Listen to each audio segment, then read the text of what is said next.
on, Wolfpack Nation? Hope everybody's doing well today. We got an exciting and special episode today, to say the least. I mean, look at us. Got Mckay and I here in the same screen, for goodness sakes.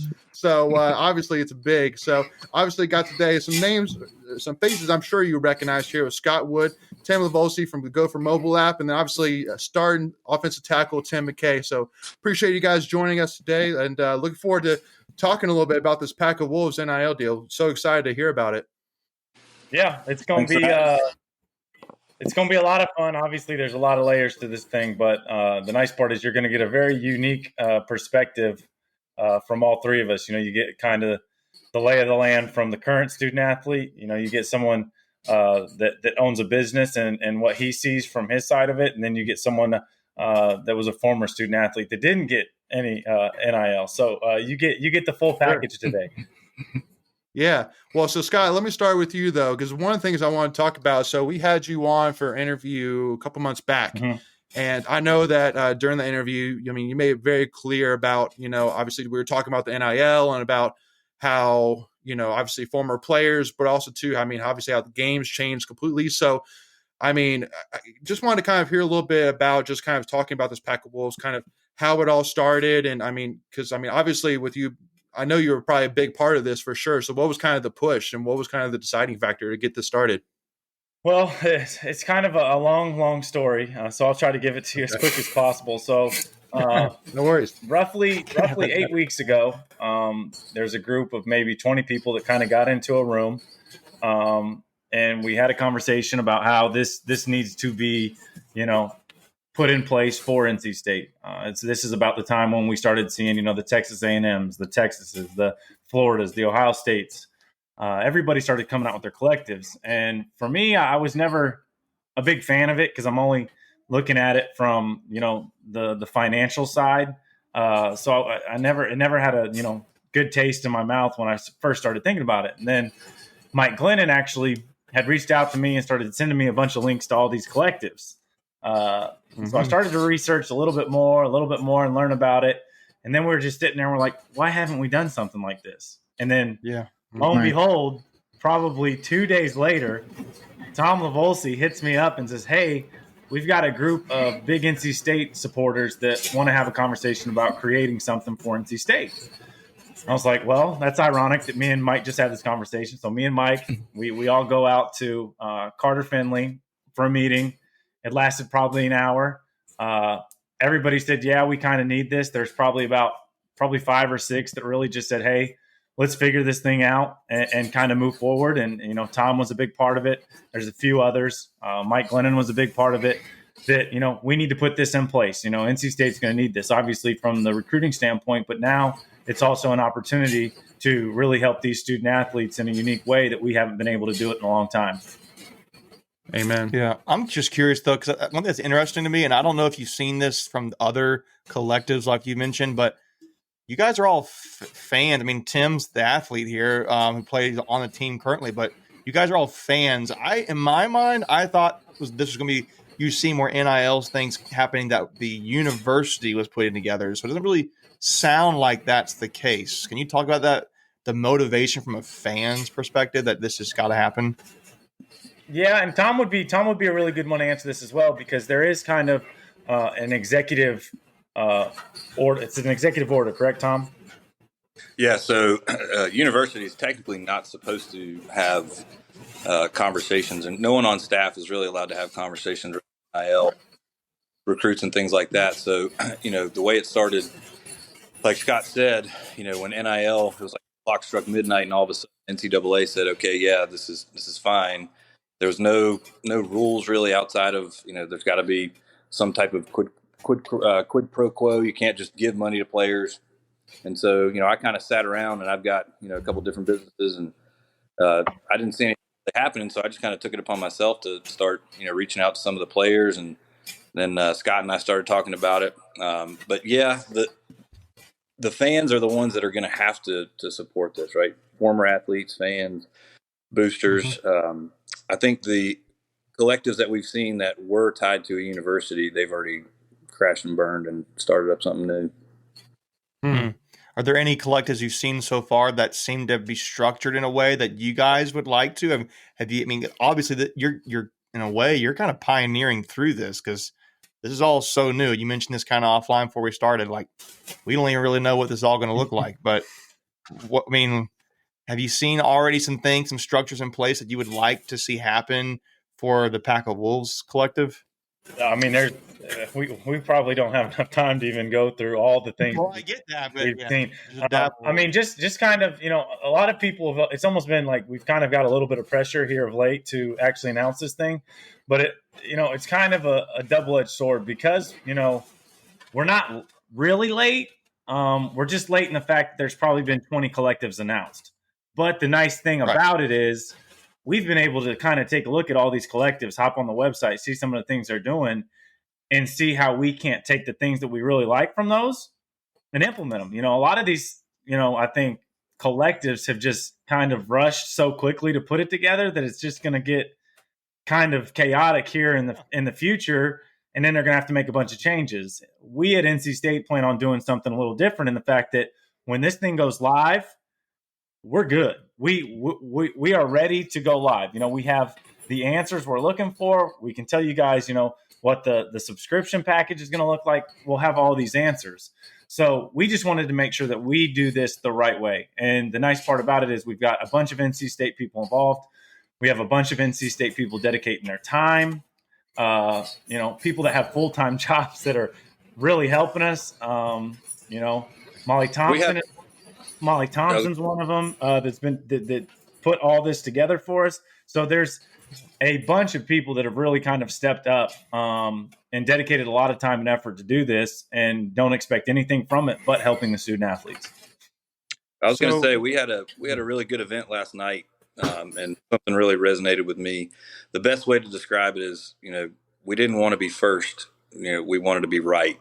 So to Scott's point, we've been watching, some of these collectives that we're writing checks that they can't cash. I mean, some of these commitments that have happened with these stupid numbers, they don't have money to fund it, and now they're scrounging, and there's going to be some recourse to that. So we wanted to make sure that first and foremost, the goal of this is to help the student athletes always. This is not a profitable business. We are not going to make a penny ever, right? So getting a group of people together that know they're getting ready to invest in something that is going to have zero return, your heart's got to be in the right place. So we took some time to make sure to evaluate some of the other things that were going on, and we feel pretty confident that we're going to have a best-in-class type collective when it's all said and done. I also say, this is one example where the first mover advantage isn't that important. We've seen all these collectives come out with certain things, and we're looking at that, take it from there, looking at what we like, what we don't like, just forming a great model that's sustainable for NC State. Mm-hmm. So and before we go any further, too, one thing I want to kind of take a step back on and just clarify too, because even for me as well is, so what is a collective? It sounds like at first it's kind of like a wolf pack club of a sort. Basically, you donate money and then it can basically be passed out from there. But could you kind of explain that? I don't know if Sky or Tom or whoever would be best to answer that, but I feel like that's kind of a key question right now, because even myself, I'm not 100% sure. Like an ambiguous kind of term. Right. People don't have a lot of context to. Right. It's a buzzword. Collective is a buzzword right now, but you're right. It's basically a booster club, but another really, really unique thing about what we're doing here is a lot of the collectives that you've seen out there, which a collective is just a group of people that form an entity that people can put sponsorship money into or subscription money into, that can flow down into the to the athletes directly. One of the really cool things that we have going on here is we're walking hand in hand with the other entities, the Wolfpack Club. A lot of other schools are viewing as a competition, and there's a lot of arguing, and they don't really work together. But I can tell you from our experience, it's been nothing but a partnership. Love it. And so, and kind of talking a little bit about too, because one of the biggest questions I'm curious about is, Tim, obviously I know that Tom and Scott are part of the board. That basically is making up this whole thing, but obviously you being a current athlete as it is. So what's your kind of role? Because I saw on the Twitter page you put out, there was a video basically announcing you as a Pack of Wolves athlete. And most of the video is basically just kind of talking about your background, talking about, the benefits of NIL. But so what's your role specifically being a part of the Pack of Wolves NIL? So I was the first athlete to join the Pack of Wolves collective, and I'm just the pioneer, bringing other athletes on board and helping them really understand what the collective is doing here and how important it is. Okay. Are you getting sponsored from the Pack of Wolves, or is it that I'm just trying to understand, because I understand that NIL deals basically kind of like with Tom, that obviously you promote their stuff and then they return it in favor. But so I'm assuming, is that kind of the same general setup here, or is it different? So I'm an ambassador for the Pack of Wolves collective, and I'll also be benefiting from the sponsorships and NIL deals that come through the collective. Gotcha. Yeah. Okay. And essentially, some of our first ones that we announced, obviously Tim is one of the first ones, but it's kind of like an ambassador program. We're gonna, reach out. We've reached out to a few women's basketball, multiple football players. We want to reach out to baseball players, to kind of help raise awareness about the Pack of Wolves and what we're trying to do. And Tim was an easy choice for us. He's been an advocate on his social media about, certain things in NIL, how to be financial savvy, how to, build connections. We had an event that Tim was fortunate enough to be at last night, and you look at his LinkedIn this morning, and he's got a connection to almost every single person that was in that room. And that's what this is about. I get a lot of people that are like, oh, they get the scholarship, they get this and that, which is fine. I get the argument for that. But, as a student athlete, you make a lot of sacrifices. As much as people want to say, oh, you get a free education, this and that, they're dedicating that time to the athletics. I've used the story of, I started in civil engineering. I had a studio that ran into practice time. Unfortunately, it didn't work out. And the coach said, hey, you've got this that's running into my practice. We need to make a decision. I had to pull out of civil engineering. Now, I'm not nearly smart enough to probably actually have graduated from civil engineering. That's one thing. But Tom's nodding his head along. But it also, played a big part. And I've had multiple conversations with multiple athletes that, that's kind of what it's like. And I used the my history and the things that I've learned that, the crazy part is Tim's one of the few that actually is kind of doing an internship now, that's been a part of something. I never had that luxury, and a lot of these student athletes didn't. So when they graduate and they're getting into the real world, it's here's my resume. There's nothing on it. That's right. Tough. Right. But if we can just kind of ignore all these big numbers that are going out, and everybody just wanted to dedicate their time, like a Tom Livolsi and all these other boosters, that you could just give someone like Tim some advice, build a connection. Tim asked Tom, how did you become successful? What are the tools that you learned, to become an entrepreneur, to run your business? These are the connections that matter. The 1%, maybe less than 1%, will go on to play professional athletics. So now's our opportunity through NIL, because in the past it wasn't, it was frowned upon if Tom took Tim to lunch. Now it's allowed. Mm-hmm. So let's take advantage of it. Let's pair them up with people within the community, pair them up with fans, pair them up with businessmen, and we can create those connections so that when the ball stops flying in the air, you can't swim anymore, or I can't shoot a free throw, we've got something to fall back on. And this is a big part of it, and I tell everybody, don't get caught up in the money. There's so many other ways that NIL can be special. Before we continue, I want to take a quick second to tell you about our sponsor, Flightland's Jessup Insurance Group, that has your whole world covered, with agents in 5 offices throughout eastern North Carolina to help you decide how much coverage you need, offering policies for home and auto, recreational vehicles, commercial, crop, health, life, and employee benefits. They are able to combine options to find a comprehensive solution that works for you. Flightland's Jessup protects the things you love so you can spend less time worrying and more time enjoying them. Find them on Facebook and Instagram at Flightland's Jessup. You can also visit their webpage at www.flightlandsjessup.com. So please make sure to go and check them out.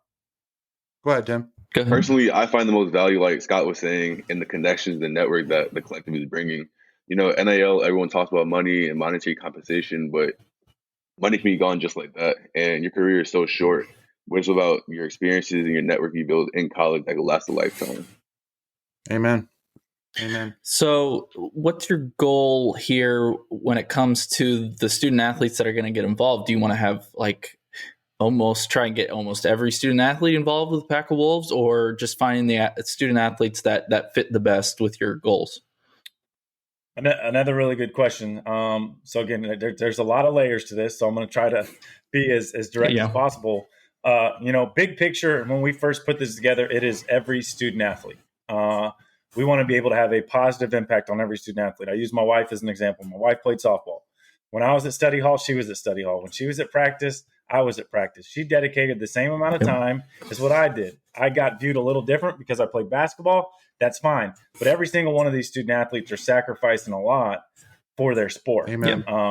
And there's something that we're trying to get with the university that Oklahoma State has put together called the Brand Squad, which is a curriculum for students to take at the university that teaches them about NIL. So essentially what we can do is have this curriculum, have a student who has taken the course, pair them up with a student athlete, and teach them how to build a brand. So in a roundabout way, if we don't have the funds to take care of everybody, we now have a student that can teach a student athlete how to build your brand, how to go back to your hometown. Right. I'd have loved to go back to Marion, Indiana, and went to, GMC Cadillac dealership and see if I can't do a deal with them. Or Mi Pueblo was the local restaurant that I was always eating at. Try to do a deal with them, because these, even the freshmen that may not have, got on a field or on the court that have really been able to create a brand, they're still big time in their hometown. So if you could pair them up with a student that has now learned how to,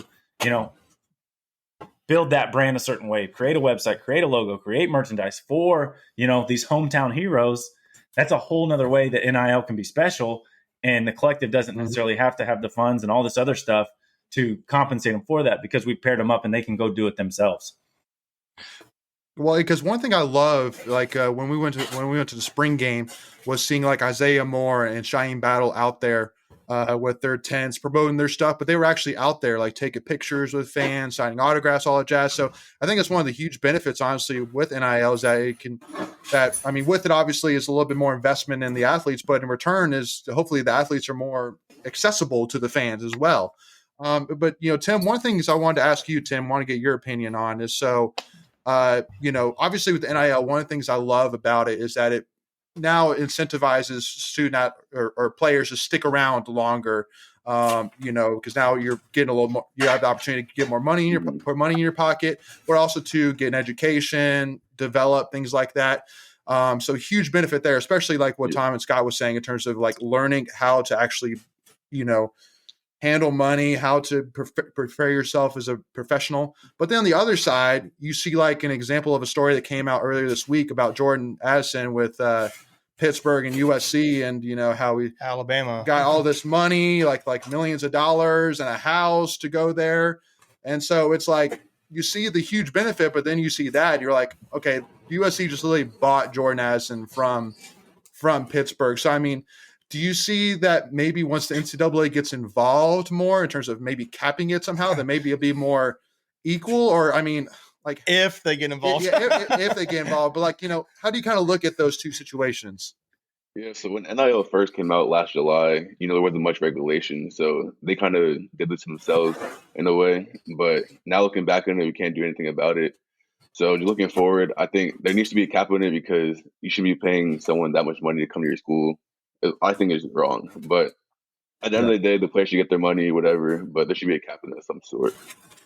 I can tell you my perspective on that situation you just described is there's going to be a lot of eyes on that, because that is clear tampering. I mean, there's right 100%. That's the worst case scenario, and I'm glad that, and I never thought I'd say, I'm glad that the NCAA is getting involved, because you have a staff that's recruited players and spent ungodly amounts of time, building this player up, and then a team can swoop in, offer them money that A, doesn't exist yet, in that collective, and B, that just there has to be some type of oversight so that things like that don't happen. Well, and the next step too is, even if they say, all right, let's put a cap, so every team gets a allotted amount of money. For example, someone at Lapel Pill College is not going to abide by those rules. So, I mean, it's just the whole point too, and I mean, I've badmouthed the NCAA enough, so I can kind of do it again, is they did it so they didn't have to pay. So the NCAA didn't want to take money out of their pocket to pay these student athletes, which is probably what it should have been in the first place, or the university should pay these student athletes. And the NCAA didn't want that either because, again, that's taking money out of their pockets. So they said, hey, let everybody else pay it.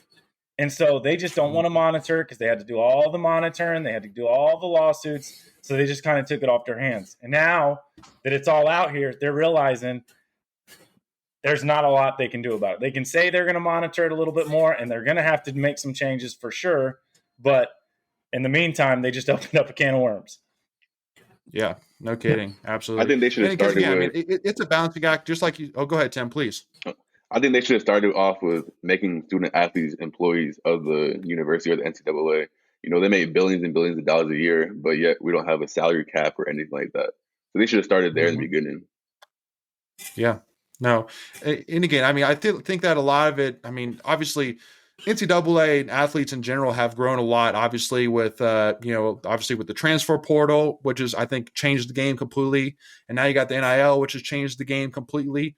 So, I mean, it's crazy thinking about that. We literally did our live stream last week and we were like sitting here going, I can't believe this is where we are in college athletics. Like literally got, NIL, you got the transfer portal. People can just transfer left and right and start playing immediately. Like it's crazy how far college athletics has come within the last 5 years. Like that's model now. I mean, if you look at the professional model, I think if things don't change and we stay the course for how things are going right now, you're going to start seeing a general manager, inside of collegiate teams that has a budget to work.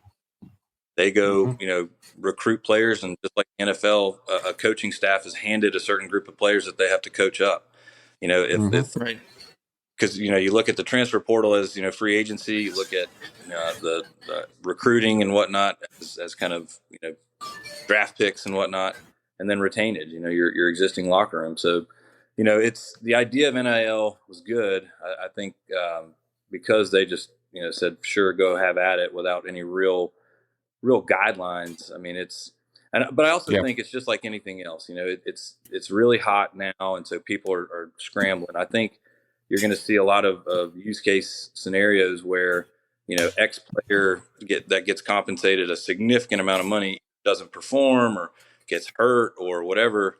So I think it'll level itself out in some degree after probably a year.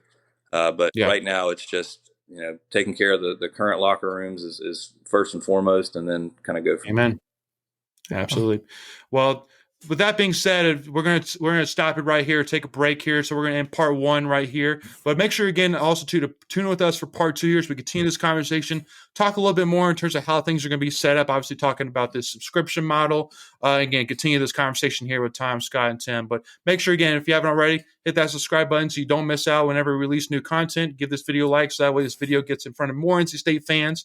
And also to give us a follow, Tuffy Talk Now on Twitter, Instagram, but also to give the Pack of Wolves Twitter page a follow as well so we can stay up to date on all things new here. And also, too, if you haven't followed Scott, Tom with the Gopher, and Tim Mckay yet, I don't know what you're doing either. So make sure to go do that as well. Thank you all so much, and we'll see you for part 2. Go Pack.